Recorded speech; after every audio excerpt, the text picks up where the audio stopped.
Üçüncü bölüm. Қанағаттың 6 ғана дақ боз үйінде 6-7 ғана адам отыр. Ең төрде бұл күнде жасы 80-ге таяп қалған Қараменденің қазір күлкені Жақып ақсақал. Кәрлігі жетсе де әлі еті қайтпаған үйелмендей толық күсі. Күректей аппақ сақалы белуарына түсіп, қалың бурыл қасы көзін жауып тұратын шойындай қара шал бүгінде ерекше сұсты көрінеді. Онымен тізелес отырған Акбар Жүзбек, жасы 40-тың ішін аралап кеткенмен бет аузына қылтанақ шықпаған қара сұр көсе жігіт. Ішінде алай-дүлей дауыл соғып жатса да сыр бергісі келмей көңіл тотыруға тырысады. Басына іс түсіп, шиыршық атқан адамда болатын жасанды жайдарлық. Одан төменірек Акбардың жақын туысы ұзын мойын Оспан орын алған. Ауыл адамдарынан бұл үйде Бақтияр, Байжұма, Нұрғазыдай жақын туыстар ғана бар. Атасы басқа қаны бөлек кірме көршілер ағайынның оңаша отырысында батып кіре қойған жоқ. Акбар Нұрғазыны жұмсап, Ұзақ пен Шөнікті ғана шақыртып алды. Ұзақ болса істің басы қасында бар адам, әрі жақын сүйек. Ал Шөншікті шақыртқан себебі ол қалталы саудагер, жасынан қала жағалаған, заң-законды жақсы білетін болуы мүмкін. Қалада заң айналасында ілік шатысы да бар шығар. Елтірі тымақ, қазақы қаптал шапан киіп, олпы-солпы отырған ауыл кісілерінің арасында Шөншіктің сырт келбеті де бөлекше көрінді. Үстінде қара сукынадан қалаша тігілген бешпет шал бар. Аяғында қисық табан етік, басында қызылала татар тақиясын киіпті. Отырған отырысы да елден ерек. Басқаларша малдас құрып жайылмай, ұстаз алдындағы шәкірт болатындай жүгініп отыр. Бұл оның қаладан татар, өзбек байларынан алған өнегесі. Тәмпіш танауының алдында тұжырылған қап-қара қоңыз мұрты бар. Онысы дүрдүйген қып-қызыл қалың ерінің үстінде бір түрлі сүйкімсіз боп көрінеді. Қанағат үйінің сырты жұпыны болғанмен іші жасаулы, сәнді болатын.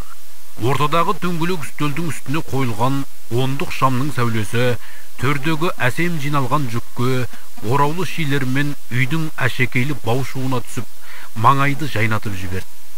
Манадан үй ішіндегі әрбір бұйымына бір жарастық тауып, шебер қолдың ізін танытып отырған Жақып қарт, біздің осы үйдегі келін Құдай артықша жаратқан адам-ау деп, Қанағаттың әйелі Балжанға риза боп сүйсіне қарады. Жасы 50-ге еркін іліне қоймаған сұңғақ бойлы нұр жүзді Балжан бәйбіше өзінің сабырлыда ибалы қимылымен қонақтардың алдында дастархан жайғызып шай әкелдірді. Бабымен пісірілген баданадай қызыл бауырсақтың арасында сиректеу шашылған шақпақ қанттар көрінеді. Бір-екі жерден сармай женітте қойылыпты. Қонақтар әрнені сөз етіп, қаймақ қатқан күрең шайды сораптай тартып отыр. Бұл күнде тамақтың бабына көп қарайтын Жақыптай кәрілер, бұл үйдің асының дәмі бөлек, Балжан келіннің шайын сағынып қалыппын деп үй иелеріне деген ықыласын бүкпей айтады. Жақып енді бір уақ шаншылып шай құйып отырған жас келіншекке қарады. Әлгі өткен жылы әскерде жүріп қайтыс болған баласының әйелі осы ғой, шамасы деді ішінен. Жылуағынан асса да орнын суытпаған, өзі бір Құдайға қараған адам екен. Қанағаттың не білген ойы бар, әлде келіннің оқудағы кіші баласына қарата ма? Шай үстінде көбінше ұсақ түйек көлдінің әңгімелер ғана айтылды. Үлкен сөз әлі басталған жоқ. Ел ішіндегі тартыс жайын үй иесі бастан сұрамады да, қонақтар өз беттерімен шешіле қоймады. Оның есесіне биылғы шөптің шығымы, малдың тойыну секілді бейкүнә жайлар сөз болды. Жайлаудың көктеуі қалай екен? Арғы жонның тоң әлі жібімеген шығар, барып білген кісі бар ма? Деді Акбар. Дәл қазір сол үшін бас қатырып отырғандай. Оған Байжұма жауап берді. Жақында 2-3 адам барып аңғырап қайтқанбыз. Жайлаудың тоңы жібігенмен, әсіресе текшеден әрі қарай салқын көрінеді. Содан кейінгі бір алуан әңгіме Шөншіктің өрбіді. Саудагер жігіт көбіне көп базардан арзан қымбаты жайында сөйлеп отыр. Оның айтуынша қалаңыз әлі қымбатшылық өртеніп тұр. Бұл шай дегендердің таптырмайды. Алып сатар саудагерлер 5-6 бағасына ұрлап қана сатады. Ақшада құн қалмаған бір сиыр 2 миллион сом тұрады деген не сұмдық. Бірақ көшеге шықсаңыз сол ақшаға ештеңе де келмейді. Шөншік базардың қымбатшылығын айтқанда тіпті қиналмай, қайта соған жаны кіріп, сүйсін әңгімелейді. Саясат жөнінен айтқаны, Шығыс Түркістан мен Қытайдың жаңа үкіметі бітімге келіп, достасқан көрінеді. Арадағы соғыс тоқтатылған, тыныштық орнап, әскердегі жігіттер жақында елге қайтатын болыпты. Осы тұста үйдегілер тегіс елеңдесіп қалды. Апырай, мынауың жақсылық екен. Я, не ғұрлым тыныштық болсын. Сонда қалай, Шығыс Түркістан қайтадан Қытайға қайтадан қосыла ма? Жоқ, достасып бөлек тұра ма? Десіп, Шөншікке сұрақты жаудырып жатыр. Бірақ ол бастапқы айтқанына ештеңе қосылмады. Ол жақ әлі шешілмеген көрінеді деп құтылды ақыры. Әскерден жігіттердің қайтатыны сөз болғанда, Балжанның көңілі босап көзіне жас алды. 40 жыл қырғын болса да ажал өледі. Кебінек киген адам түбінде бір келеді ғой. Біздің Төлеутай тірі болса, қазір жұртпен бірге қуанып отырмаймыз ба?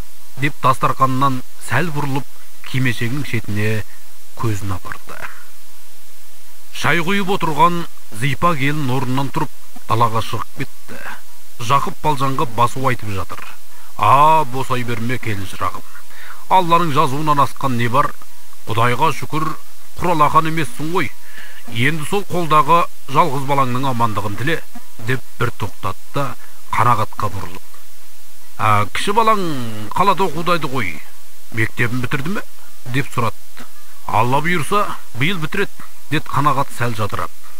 Мына Шөншіктен ат әкелсін деп сәлем айтып жіберіпті. Естай дегендерің қазір дардай азамат болыпты. Үсті басы сап-сарыла, жез түймелі бір жігіт сәлем бергенде, мен тіпті танымай қала жаздадым деп Шөншік те сөзге араласты. Не ғажап, әншейінде ауыздыға сөз бермейтін ұзақ, осы әңгіменің бәріне де қатысқан жоқ. Төрге ұмтылмай, күйеулігін сақтап, босаға жақтан орын алған. Сол бетінде басына іс түскен адамның кейпін танытып, тымпиып отырды да қойды. Тек шайға қанған соң ғана жадыраған қалпы бар. Дастархан жиналып жатқанда Шөншік омырау қалтасынан күміс баулы сағатын алып қарап еді, ұзақты әуестік билеп, манадан бергі салмағынан айырылып қалды. Шөншік айналайын, уақытың қанша соқты? Деді тақ бір өмір бойы сағатқа қарап жүрген адамдай. Шөншік осы өңірде уақытты дәл өлшеп тұрған жалғыз сағатты орнына баппен апарып салып қойды. 9-дан 22 минут өтіпті, ақсақал, деді жауап беріп. Уақыт дегенің бір талай болып қапты ғой, деді ұзақ бірдеңе білетін кісіше. Акбар шыдай алмай мырс ете түсті. Сағатты қайтайын деп едің қу ұзақ. Абақтыға түсуге асығып отырсың ба? Ұзақтың көзі шарасынан шығып кетті. Абақтысы несе айтып отырған. Жатқың келсе, ұлықсың ғой, өзің барып жат. Абақты төгіліп осы жасқа келгенше, сол шәуешегіңнің бет-жүзін көрдім екен, ол ұзақ. О несі, қайдағыны шатып. Акбардың қабағы түйіліп, өңі кенет салқындап кетті. Шәуешекті көрмесең, көрімдігін дайындай бір. Ертең бәріміз қалаға жүреміз. Жақып араға орнай қалған салқындықты таратқысы келгендей күле тіл қатты. Мына ит дұрыс айтып отырмай? Ата сақал аузына біткенше осы тұрған шәуешекті көрмегені ме? Шынымен бе? Уәллахи имандай шыным, деді ұзақ екі қолын төбесіне көтеріп. Шәһәрде мені біреу шақырып тұр дейсің бе? Менің шәуешегім мұны тұрған Шөншік емес пе? Шай-шалаңымды осыдан алып тұрамын. Жұрт күлісіп жатыр. Манадан тоң теріс отырған қанағаттың да қабақ жадырап қал. Әр тұстан, ұзақ, әйтеуір бүлдіресінде жүресің. Байқұс, қайсын енді. Шынын айтып отыр ғой дескен сөздер естілді. Дегенмен осы сөз манадан іркіліп тұрған үлкен әңгімеге түрткі болды. Қай кезде нені сөйлеу керек екенін жақсы білетін Жақып тамағын кенеп жөткірініп алды да. Бұралқы сөз күлгенге жақсы, ұзақтың мінезіне де біраз күліп алдық. деп енді маңызды мәселеге көшетін сыңай танытты. Ұзақ қалаға барар не бармас. Онда тұрған ештеңе жоқ. Бірақ күн ертең иісі Қараменденің бас көтерер адамы шәуешек аттанар хақ. Жұмық атаңның суық хабары келді. Бүгін түс қайта Далабай да жан тәсілім етті. Аллаху акбар деп қанағат бастатқан үйдегілер беттерін сипатты. Жақып сөзін әрі қарай жалғастырды. Жұмық тоғыз жағы иіліп, ағайын берекесіне келіп ақ қалып етті. Кісілер өлген соң қайтадан өршіп, қайтып алған көрінеді. Осы кешке қарай қойын қонышы арыз шағымға толтырып, 3 адамды қалағаттандырыпты. Ойпырмай қатты кеткен екен. Енді арсы құлап жатса, аянып қалама. Қазақ жөніне көнбеген емес онда, деп Шөншік, Байжыма, Бақтиярлар дабырласып қалды. Тек қанағат қана тіл қатқан жоқ. Қолтығына жастық қойдырып, биік сүйек төсегінің алдында аю терісінің үстінде үнсіз жата берді. Сондай бір пәленің өршіп тұрған рас, деп Жақып енді қанағатқа қарай сөйлетті. Не істемек керек? Қаладан қашқан шабырман шығып, қалай айдап әкетер екен деп қол қусырып қарап отыру керек пе? Қарғада болса, халық деген атымыз бар. Әлде біздағы қалаға барып, тіл жеткен жерге дейін сөйлесіп көреміз бе? Ат қоссаң ауылыңмен дейді қазақ. Осы жөнінде өзіңмен ақылдаса келдік, Қанатжан. Ағайынға нендей кеңес бересің? Қанағат басын көтеріп төсекке сүйеніп отыр. Тереңде жатқан шүңірек көзі ұшқындап, жүдеу жүзіне қан ойнап шыға келді. Көкірегіне пікір ұялаған адамда ғана болатын уыт бітті кескініне. Кеңесті дер кезінде келіп сұрадыңдар-ау, деп миығына мысқыл үйіріліп. Ағайынның ақылы керек екен, уағында неге ойламадыңдар? Ал ел ішін әбден бүлдіріп, асқындырып алғасын келгендеріңді қайтайын. Әлде қанағат тұғырдан тайды, енді төзектен қайтып тұрмайды деп ойладыңдар ма? Тілеп алған аурудың емін өздерің таппасаңдар, менде қазір ақыл айтатын шама жоқ. Олай айтқаның жөн ғой, өкпең орынды. Ту баста бұл істің қызулықпен ойланбай жасалған рас. Бірақ бұған кінәлі кім деп ырғасып жататын уақытта жоқ қазір. Балта көтерілгенше дөңбек жалтабат дегендей, ағысынан Акбардың өзі де құтылды. Біздің парызымыз ағайынның қарысына көмектесу емес пе? Осыны ойланшы Қанағатжан, деп Жақып шал бір қиырға салды. Сонда менен не тілейсіңдер? Қанағат Жақып пен Акбарға кезек қарап, ісім ақ, қолым таза деп өздеріңді де айта алмай отырсыңдар. Бет алыстарыңды мен құптай алмайым ағайын. Өспейтін ұрпақ, өнбейтін дауды қуат. Ісіміздің қисық екенін біле тұра, байбалам салып, не бетімізбен ұлыққа шабамыз. Жуандық, әлімжеттік жасауды, азата жұмық тоғасты, жүгендегенді қашан қоясың? Қараменде.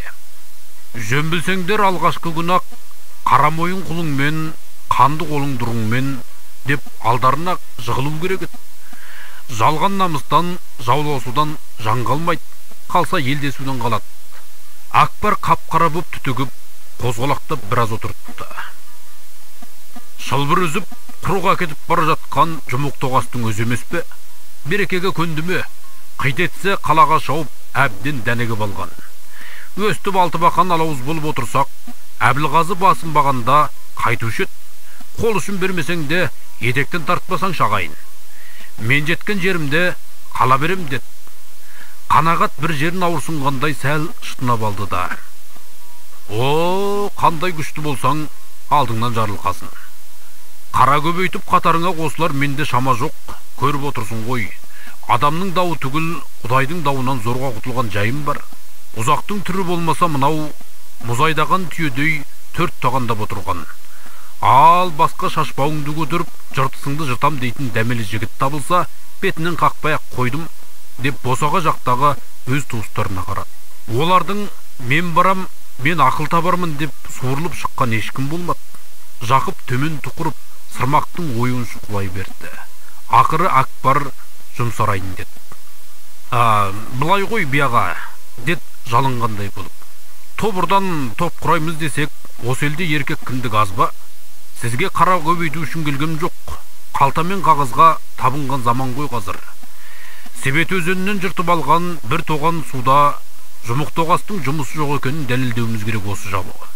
Оны дәлелдейтін күш мына сіздің қолыңызда. Шындыққа келейікші, бәріміздің қырқысып жүргеніміз Себетінің суы болса, онда өзге кімнің ортағы бар еді? Бір ғана Ысмайыл атамыздың сыбағасы емес пе еді? Ысмайылға Еженханның мөр басып берген қағазы осы қара шаңырақта. Сіздің сандығыңызда сақтаулы жатыр. Су иесі Сүлеймендей дүйім дөртуіл таңдайын жібітіп отырған бір тоған судың иесі басқа емес, осы тұрған өзіңіз.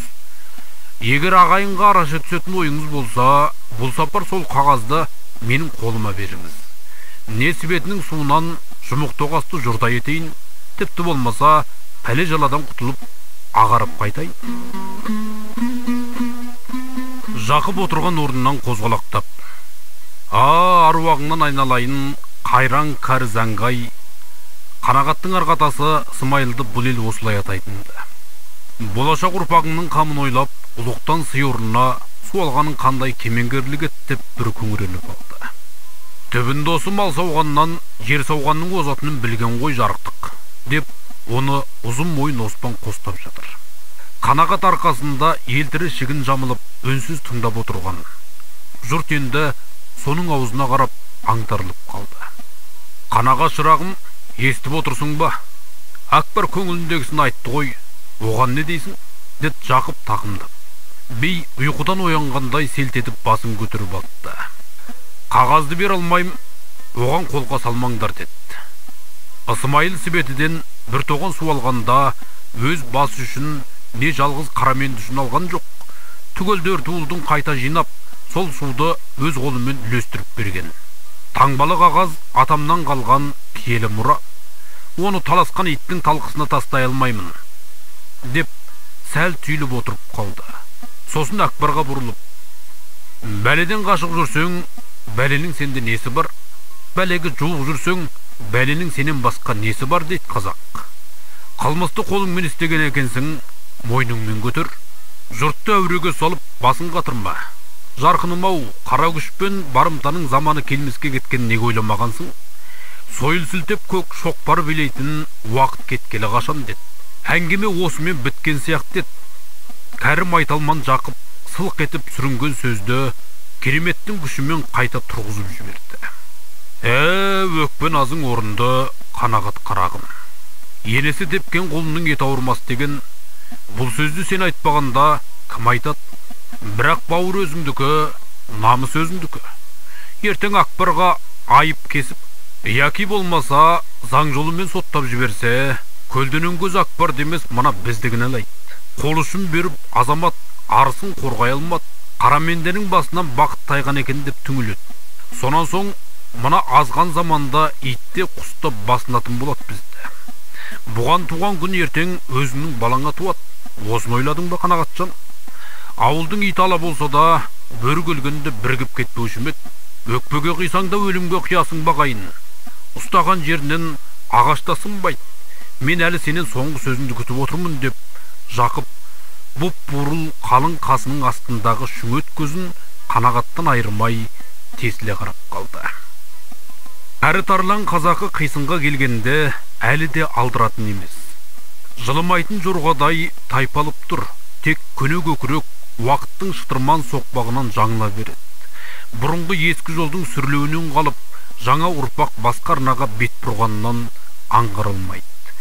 Қанағат Жақып шалға сүйсіне қарап отырып, дәл осы жайды көмескілі ойлап өтті де соңғы байламын айтты. Қыртты езген жеңет, езгенді құдайдан безген жеңет. Сөз білмейтін адамдай соза беретін не қалды? Заман азған екен деп мен азалмаймын. Кеше ғана өлімнен қалған басым бар, ендігі қысқа ғұмырда қиянат жасап не табамын? Бүркіт қартайса тышқаншылы болады. Ел ішіне өрт салып жауластыру бұл шаңыраққа жат мінез. Ал біз атаға тартып тудық ба, ата жолын қудық ба, ол жағын айта алмаймын. Өз қолымызбен ештеңе жасай алмасақ та, тым құрыса ата-баба тұрғызған күмбезді құлатпасақ нетті.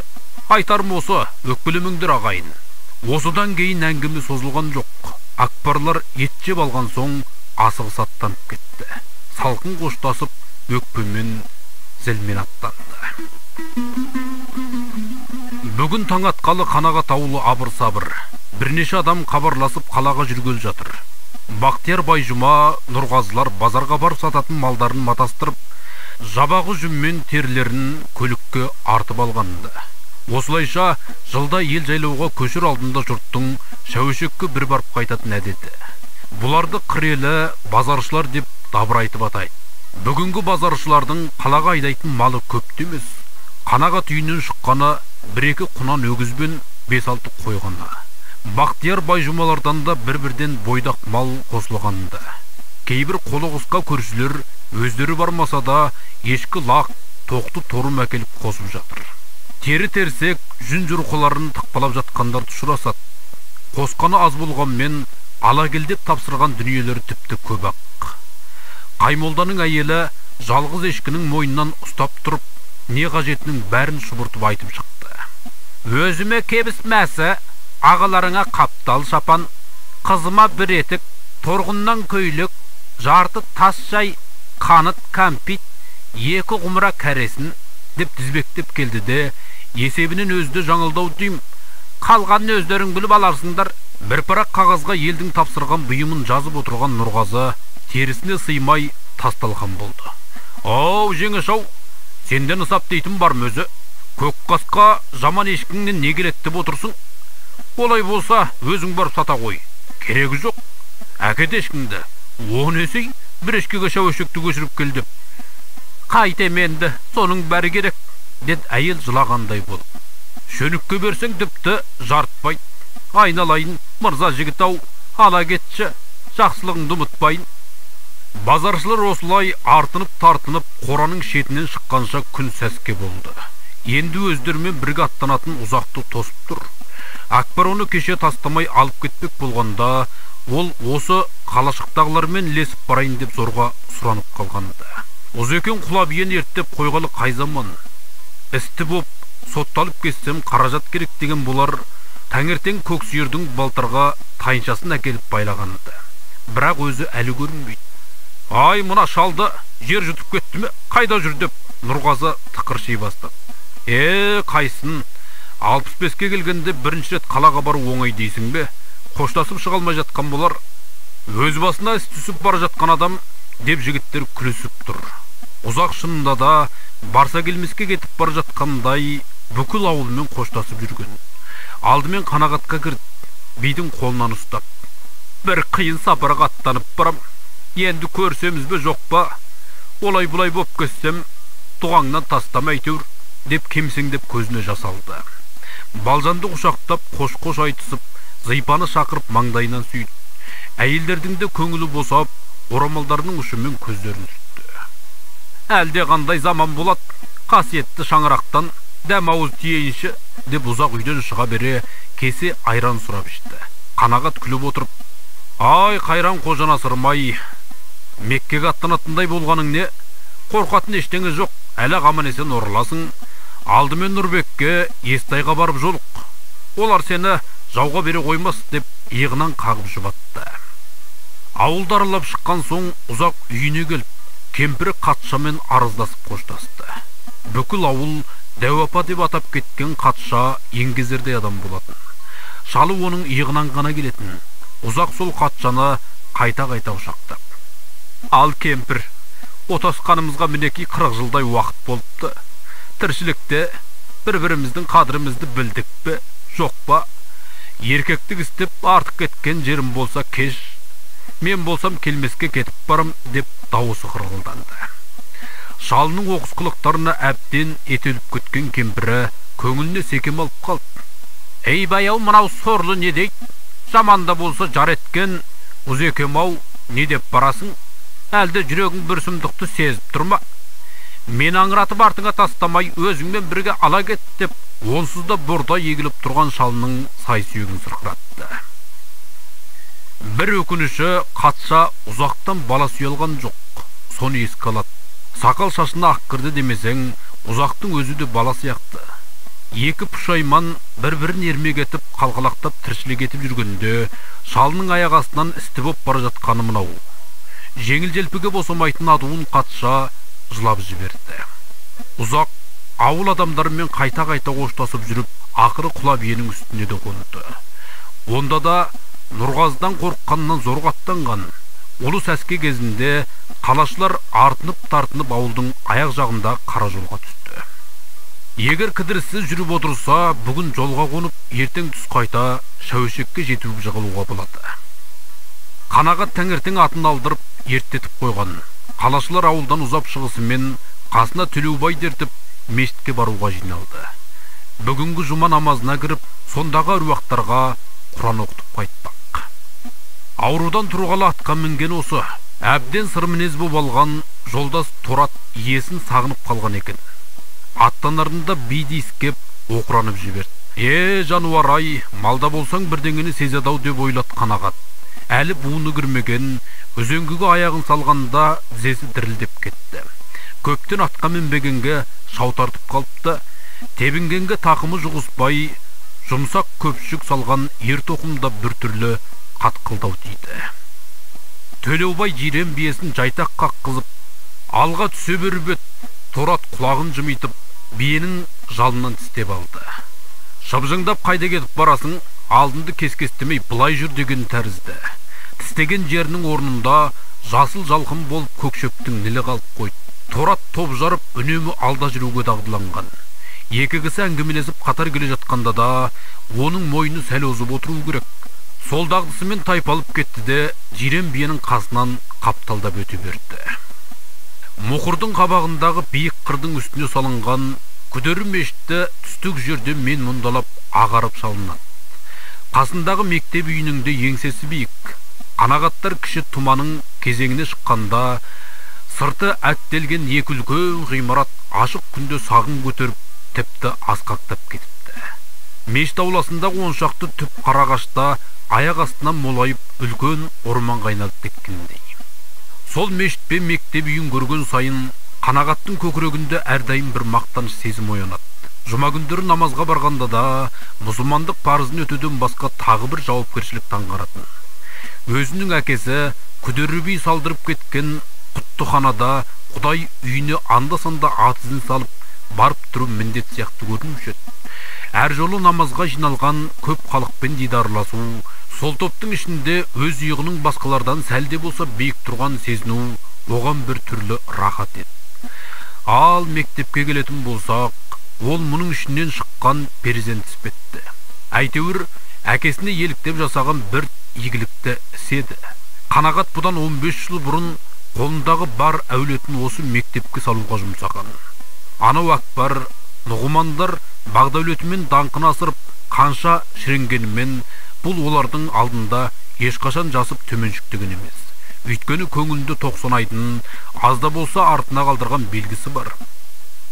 Бақ күндес жаулары оны қасақана елемей аттап өткісі келгенмен іштей еріксіз мойындайды. Әнеугіні науқас меңдетіп өмірден үміт үзген шағында соны қатты медеу тұтты.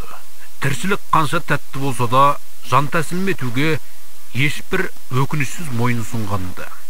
Адамның бүкіл ғұмыры білген кісіге қиналмай өлудің дайындығы екенін Қанағат сол сағаттарында анық ұққандай болып еді.